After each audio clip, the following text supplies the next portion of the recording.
Hi, I'm outdoors today. It's a very nice day, and I thought I'm going to talk about a subject which I've been meaning to cover for a really long time, and that's about how we can use our bodies to essentially overcome, work on some of the most limiting beliefs, some of the deepest fears that we harbor in our lives.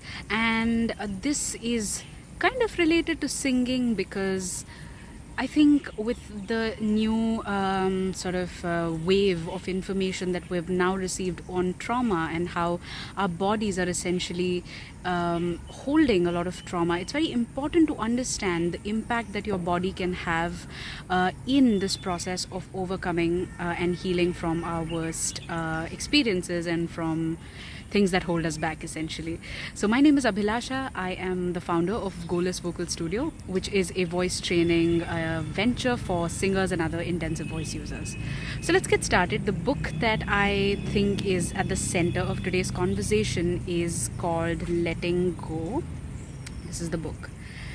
And I think that the ideas that are mentioned in this book are very, very game-changing. They're so profoundly simple but so effective that I have been recommending this book to multiple people, my students, my friends, everybody. So let's begin by discussing what this book essentially talks about to start with. And one of the primary ideas that this book is addressing is the difference between thoughts and emotions. Everything that we're going to talk about depends on the key difference between these two words. Now let's think about it. Let's say here, I'm in this, see that? Okay. This place is full of grass and there are lots of snakes in this area. Now imagine that I think of a snake. This is a snake, or maybe there's a snake in front of me and I think this is a snake. That's just a thought, right? That doesn't really do anything to me. It isn't really creating any sort of emotion within me, right? It's just a thought. But if I looked at a snake and thought, this is a snake, or if I looked at that dog and I thought, what is that's a dog? What about that thought is now scaring me all of a sudden, you know? Earlier that same thought, this is a snake, was just words or just an image, but now that is a thought. It's not just a thought, it's an emotion, it's a feeling. And the thing that this book says is that the difference between the thought and an emotion is your body's response to the thought.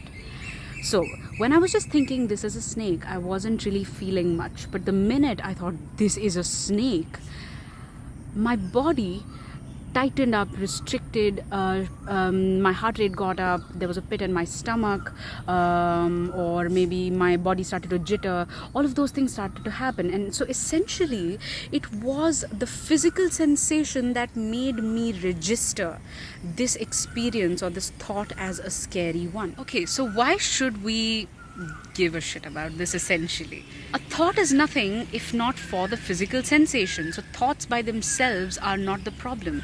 It is those physical sensations which are confirming that or essentially attributing the scariness or the problematicness to that thought, right? If my body was not responding to it, to me that would have just been this is a snake or this is a cute dog. Those are just words and that's just an image. And if essentially we're going ahead with this discussion, what would be crucial to understand here is that the restriction or the tightness or the physical discomfort is the emotion. And think about the impact that this information can have to your life.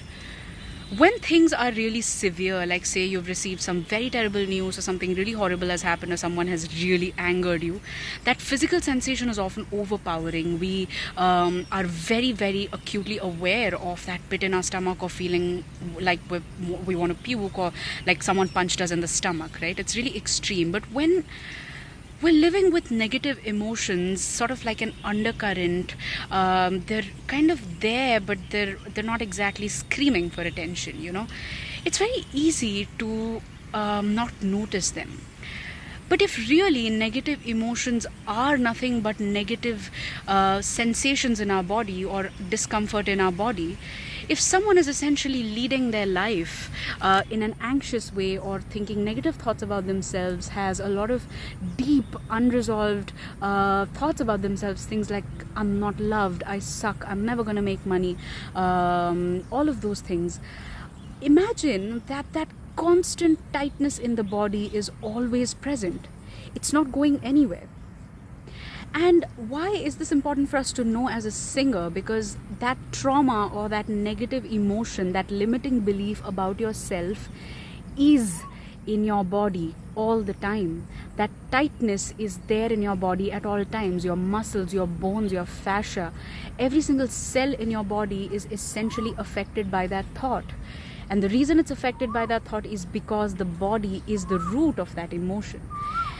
But in some way that is also good news, because the body is much easier to work with than the mind, and the body is affecting the mind. And so if you were to get rid of some of that tightness, some of that tension, some of that restriction in your body, that thing that is feeding that continuous river, that ocean of negative thoughts, is also somehow going to diminish. Think about it. If the tightness is the cause, if that's what's feeding your negativity, then getting rid of some of that tightness would automatically get rid of some of those negative thoughts. And that's what this book really beautifully talks about. And that's why I think this book has changed my life in very profound ways, and not just as a singer, but as just generally someone who's had to deal with, my own share of issues.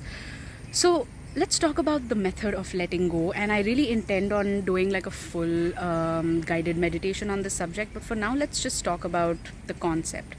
What David Hawkins suggests is that the best way to get rid of a negative emotion is to pin your awareness down to the negative sensation that you're feeling in your body. So you have to do 3 things here. You have to first allow that negative thought to be there. Don't resist it. Don't run from it. Don't try to distract yourself from it. Let yourself notice what actually happens in your body as a response to that thought. So say you're a couple of days ago, I was having this I was struggling with this thought, oh, I'm not good enough, I suck, nobody cares about the things I put up, that sort of thing. And it was quite easy for me to just put on a show and watch Netflix. But then I've been meaning to make this video also for a long time, and so let me practice what I'm talking about. So I got back, read a couple of these pages of the book just for inspiration, and I sat with my negative emotion, and I noticed that feeling, right, that I feel when I think I suck, nobody cares about what I'm doing, that feeling is sort of located around the upper chest and the throat. It kind of feels like a tightness, like a wave of energy moving around. It's kind of got its own personality, right? It likes to move up and down. It likes to go bigger, smaller, but it's all energy, kind of like tightness, or kind of like I don't want to name these sensations for you, because really the whole idea here is that you have to first allow the thought to stay without resisting it or judging it or without moralizing about it. Like say you think, I want to kill this guy.